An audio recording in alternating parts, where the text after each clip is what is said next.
Você já lidou com o drama da depressão?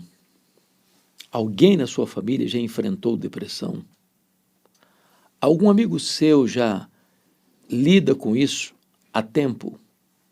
Hoje eu quero tratar desse assunto, como vencer a depressão, no HDL Podcast. Você é muito bem-vindo, fique aí porque logo depois da vinheta estaremos de volta.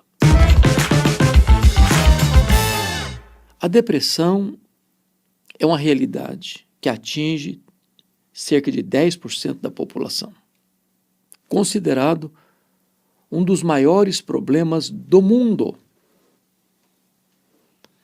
A depressão alcança pessoas de todos os níveis, de crianças a velhos, de grandes a pequenos, de ricos a pobres, de doutores a analfabetos, de crentes a descrentes.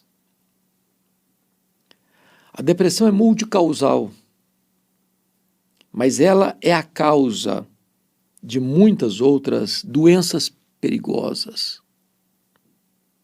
A depressão é a principal causa de suicídio no mundo. Se não for bem compreendida e corretamente tratada, ela pode desembocar em situações irremediáveis. O grande problema é que tem muitas pessoas ainda hoje que não têm uma visão clara do que significa, de fato, depressão. Algumas pessoas negam a sua possibilidade. Outras mascaram a sua realidade. No contexto cristão, há dois extremos que eu considero que precisam de reparo. Primeiro, a visão de T.L. Osborne. T.L. Osborne é um grande evangelista que reúne milhões de pessoas em praça pública e nos seus livros ele afirma que depressão é demônio, que quando uma pessoa fica deprimida, ela está sob efeito de demônios, oprimida por demônios. Essa pressão, ela é realizada, segundo ele, por demônios. Não negamos o fato de que uma pessoa possa ficar deprimida por interferência demoníaca. Lidamos com isso e já verificamos vários casos assim. Mas você pegar um fato e generalizar como se todas as pessoas deprimidas estivessem sob efeito de demônios é um exagero, é um equívoco. Preciso concordar com a frase: é melhor tratar diabo de gente do que gente de diabo. Tratar uma pessoa que está deprimida como se ela estivesse endemoniada, ou como se ela estivesse debaixo do efeito de ação maligna, não é resolver o problema, é agravá-lo. Não é ajudar a pessoa, é colocar mais uma tonelada nas costas dela, oprimindo-a ainda mais. No outro extremo, nós poderíamos evocar o que Jay Adams, ilustre pastor e teólogo, escritor americano, quando ele, no seu livro O Conselheiro Capaz, afirma que depressão é pecado. E é possível que seja. Temos, por exemplo, na Bíblia, o caso de Davi, lá no Salmo 32, 38, 51, ele retrata os efeitos físicos, inclusive, do seu pecado não confessado. Seus ossos ardiam, seu vigor se tornou em sequidão de estio, ele alagava o seu leito com as suas lágrimas, ele estava consumido pela culpa, atormentado pela sua transgressão. E óbvio, o quadro dele era um quadro depressivo, até que destampou o coração e confessou o seu pecado, encontrando em Deus perdão. Então é possível que uma pessoa, de fato, fique deprimida quando ela está em pecado, ou ocultando o pecado, ou vivendo debaixo do chicote da culpa, sem pausa. Agora, da mesma maneira que T.L. Osborne equivoca-se reduzindo a depressão à ação demoníaca, penso eu que também reduzir a depressão a pecado é um exagero e um extremo. Porque é possível que a depressão não decorra de algum pecado específico, não tratado, não resolvido, não perdoado.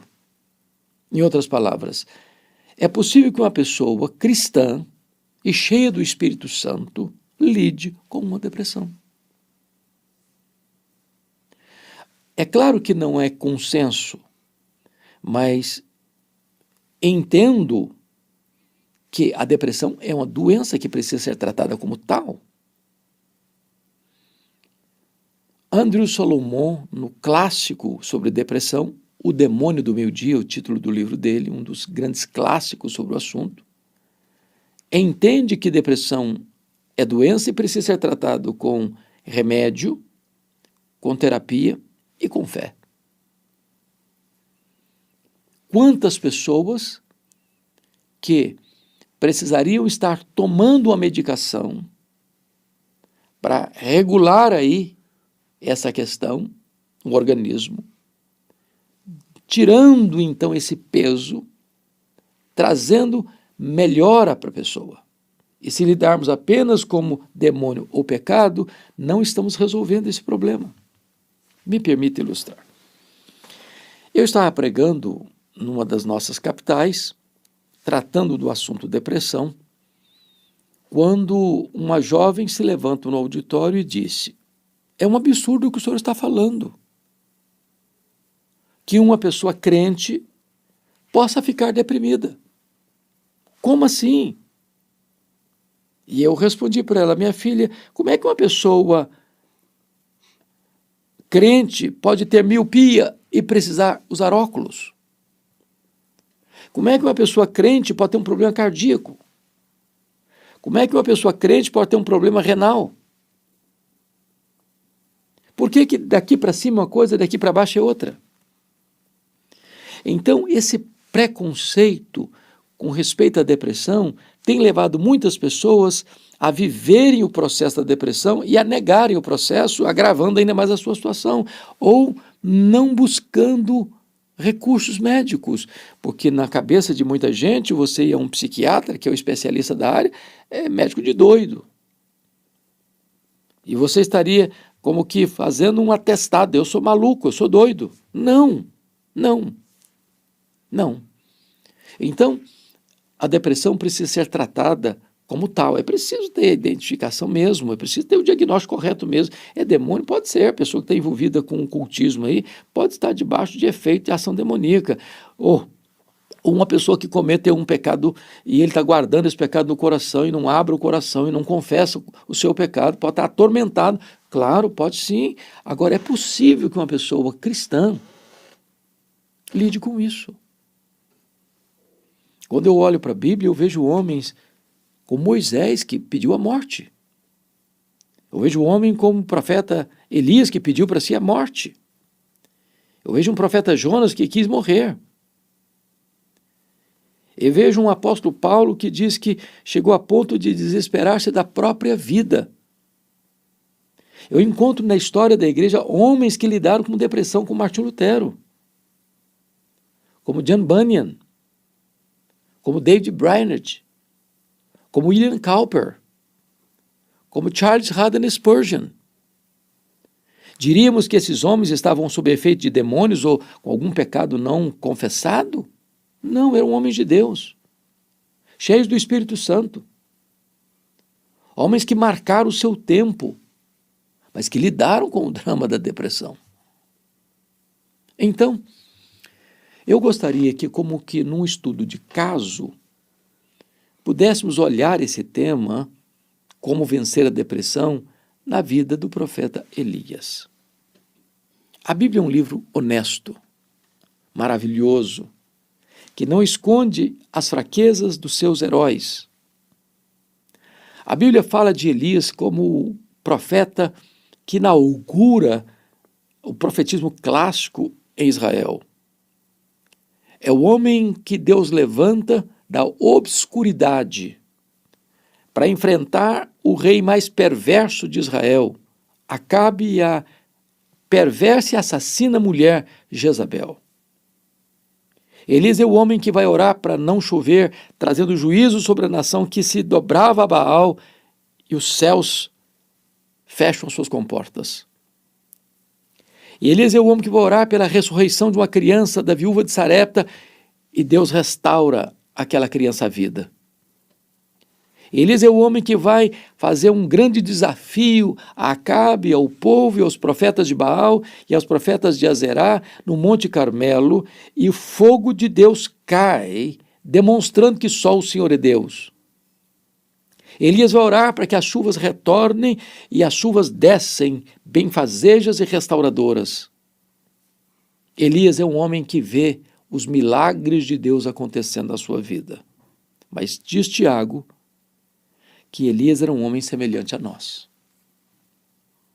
sujeito às mesmas fraquezas. É por isso que o autor sagrado, em 1 Reis, capítulo 18, mostra-nos Elias no seu ponto mais sublime, das suas vitórias mais retumbantes, de uma nação inteira reconhecendo que só o Senhor é Deus.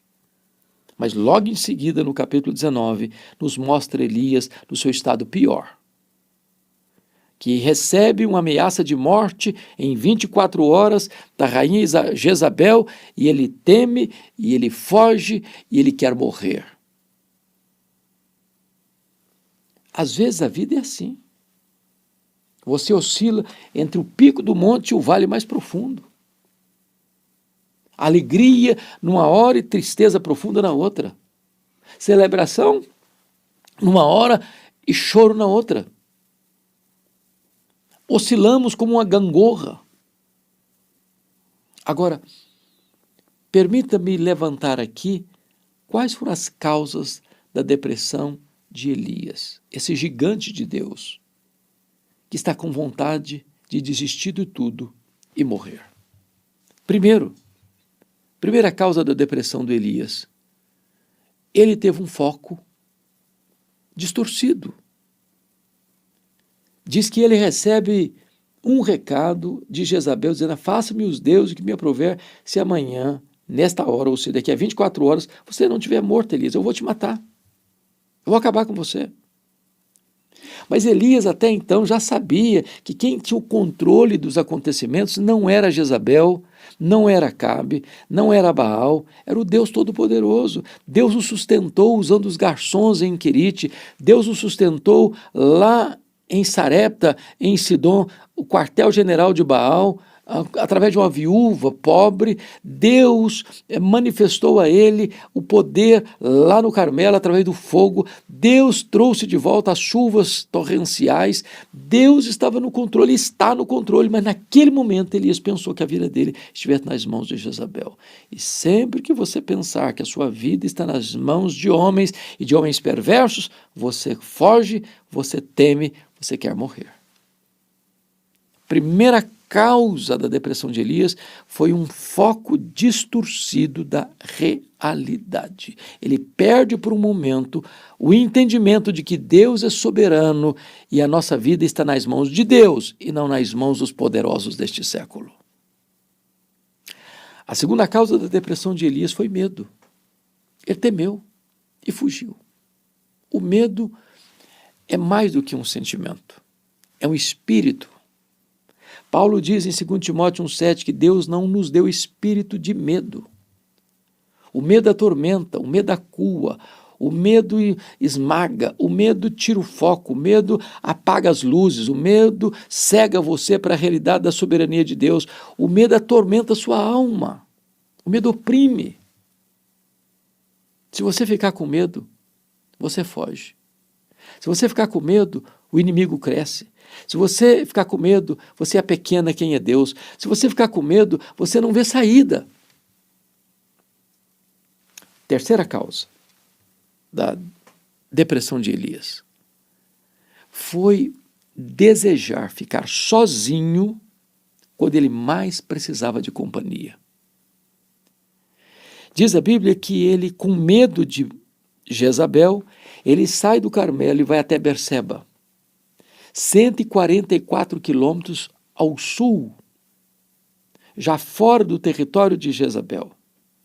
Queria fugir de Jezabel de todo jeito. E ele chega em Berseba e deixa o seu moço, seu amigo, seu companheiro, seu braço direito, e caminha um dia inteiro pelo deserto, quando se deita debaixo de um zimbro e quer morrer. Veja bem, a depressão nos prega estas peças. Quando mais nós precisamos de companhia, nós queremos entrar para os quartos escuros da solidão. Quando mais nós precisamos de um ombro amigo, nós queremos ficar sozinhos. Então, na depressão, a solidão é uma péssima companhia. Se gente precisa de Deus, gente precisa de gente. Você precisa ter amigos. Como o apóstolo Paulo, que estava numa masmorra, no corredor da morte, ele lhe escreveu para Timóteo, disse: Timóteo, procura vir ter comigo depressa. Eu preciso de você do meu lado. Quantas pessoas que chegam às raias do suicídio e tiram a própria vida, e a pergunta é: por que, meu Deus, eu não encontrei um amigo para abrir o coração, para pedir ajuda? Quarta causa da depressão de Elias. Ele quis morrer. Disse: Senhor, tira a minha vida agora. Ele dá o diagnóstico e aplica a solução. Eu quero morrer, e eu quero morrer hoje, quero morrer agora. Chega, basta, não aguento mais. Não aguento mais. Fim da linha para mim, fundo do poço para mim. Eu quero morrer. Agora, preste atenção. Quando uma pessoa deprimida diz: eu quero morrer, na verdade ela não quer morrer. O que ela está dizendo: eu não aguento mais essa situação. O que ela está dizendo é o seguinte: eu não estou vendo saída. Quando uma pessoa deprimida diz: eu quero morrer, ela está dando um grito: socorro, me ajude. Eu não sei mais o que fazer. Há alguns mitos no que tange ao suicídio. Um deles é que uma pessoa que diz que quer morrer, ela nunca vai se matar. Isso é mito. Porque 80% das pessoas que tiram a sua vida deram sinais, acenderam um alarme, ligaram um alarme, gritaram. É preciso ouvi-las. É preciso ler as placas. É preciso discernir os sinais. Segundo, quando uma pessoa diz: eu quero morrer, é porque na cabeça dela, o problema dela é tão grande, tão intrincado, tão difícil de resolver, que ela não vê nenhuma saída.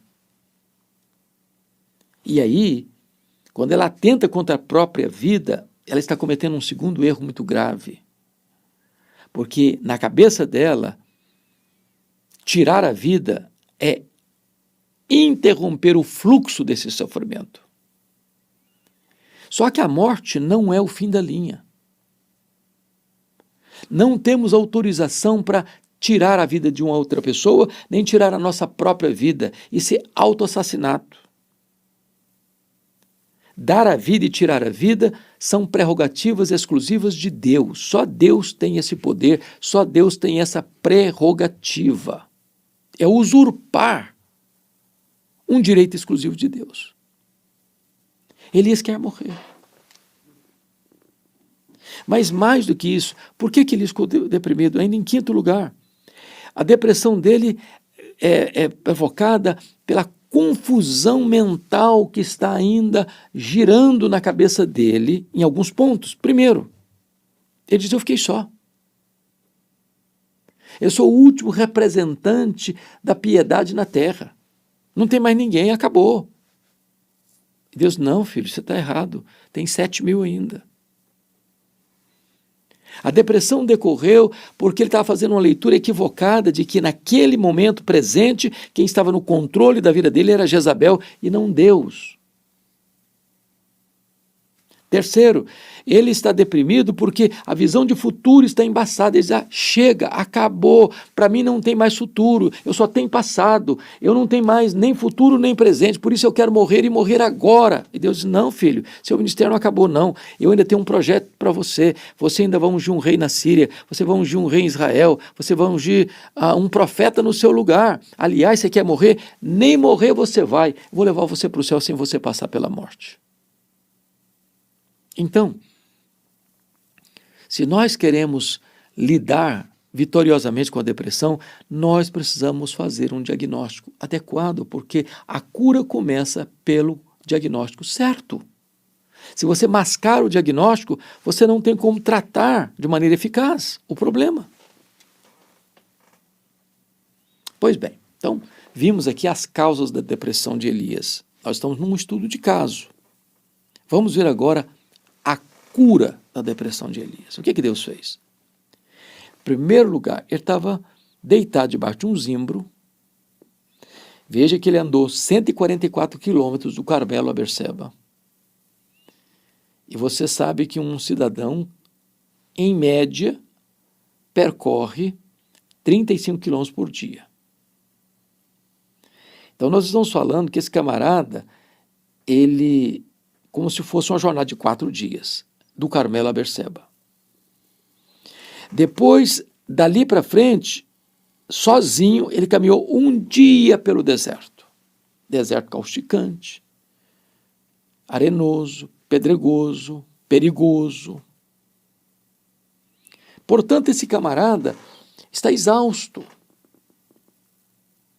Quando ele deita debaixo de um zimbro, é como se ele estivesse no leito do CTI, já se despedindo da vida, no sentido de que para mim não tem remédio, para mim não tem terapia, para mim não tem cura, para mim não tem salvação, para mim não tem solução. Então ele dá o diagnóstico e diz assim, e aplica o remédio, eu quero morrer. Mas eu quero morrer já, é agora, é hoje. Basta. Eu não sou melhor do que os meus antepassados. Então, como é que Deus cura diante de um quadro desse? Primeira coisa que Deus faz é um toque sobrenatural. Ele deita debaixo daquele zimbro e dorme, atormentado, e um anjo o toca. Por que o anjo tocou? Por que o anjo apenas não falou com ele? O anjo toca. Como aquele leproso que chegou diante de Jesus, coberto de lepra, e disse para Jesus, Senhor, se tu quiseres, tu podes purificar-me. E Jesus, profundamente compadecido dele, o tocou e disse, quero, fica limpo. Imediatamente ele ficou limpo. Um leproso não pode ser tocado. Quem toca num leproso fica impuro. Mas em vez do puro tocar o impuro e o puro ficar impuro, o puro toca o impuro e o impuro fica puro. Porque Jesus tem poder. O Senhor toca em Elias com um anjo. Isso é um mimo da bondade e da graça de Deus para Elias. Você é importante, meu filho. Os céus conectam com a terra. Os anjos estão aí do seu lado, cuidando de você. O anjo do Senhor está aí do seu lado para dar um afago em você, para dar um carinho em você, para dar um abraço em você, para tocar você. Esse é o primeiro remédio. Você tem valor. Como Deus disse para Agar, que caminhava pelo deserto, errante, como um menino, sem pão, sem água, o menino já está desfalecido debaixo de uma árvore, e ela se distancia e só consegue chorar, porque ela foi expulsa de casa, não tem nome, não tem herança, é essa mulher, é essa escrava, é esse filho, e de repente, quando tudo está acabado para ela, é o próprio Deus que clama dos céus, Agar. Ela tem nome, ela tem valor, ela tem dignidade, ela é importante para Deus. Você é importante para Deus. O segundo remédio que Deus aplica para curar a depressão do Elias é cardápio especial no deserto. Quando Elias acorda, com o toque do anjo, ele vê uma mesa com pão, com água, um banquete para o deserto. Tem hora que você precisa comer, sabia? A depressão tem isso, tira o apetite às vezes. E Deus está dizendo, meu filho, quer cuidar de você. Você precisa se alimentar. Tem muito tempo que você não tem uma refeição digna, você está correndo já há alguns dias, desesperado, aflito, fugindo, com medo. Coma, se alimente, cuide do seu corpo. Eu quero lhe oferecer uma refeição especial. O terceiro remédio que Deus fez para curar o Elias foi sonoterapia. Deus deu a ele comida, Deus deu a ele água, Deus o colocou para dormir.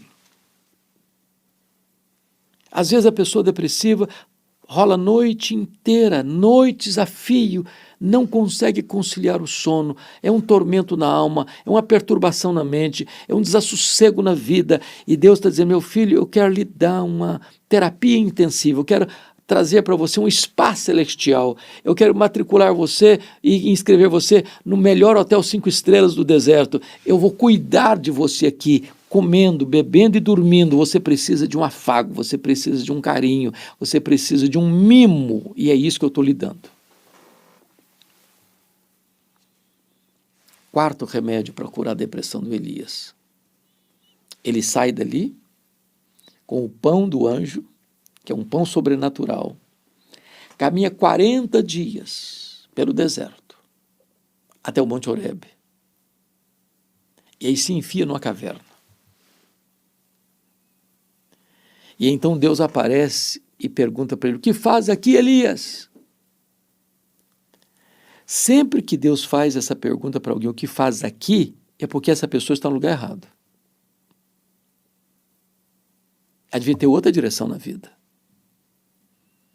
Mas o que Deus está querendo dizer? O que faz aqui, Elias? Ele está dizendo assim, meu filho, vem aqui para fora, abre a caixa da ferramenta, abre esta tampa da caixa dos terrores, ponha para fora, desabafa. Tem muita gente que precisa desabafar, está entupida, sufocada, guardando muita coisa. Elias viveu 3 anos e meio de muita tensão, muita tensão, muita tensão. Ele teve que ficar escondido em Querite. Ele teve que demorar muito tempo na terra da prova, lá no território de Baal, em Sarepta. Ele voltou e tem que confrontar um rei impiedoso, ele tem que confrontar uma nação apóstata, ele tem que enfrentar os profetas de Baal. Agora ele está debaixo de uma sentença de morte, de uma ameaça de morte, e ele está fugindo, correndo para aqui, para ali, para acolá, correndo em desertos. Deus diz, meu filho, põe para fora. Conta aí o que está doendo. Esprema o pus a ferida. Eu estou aqui para te ouvir.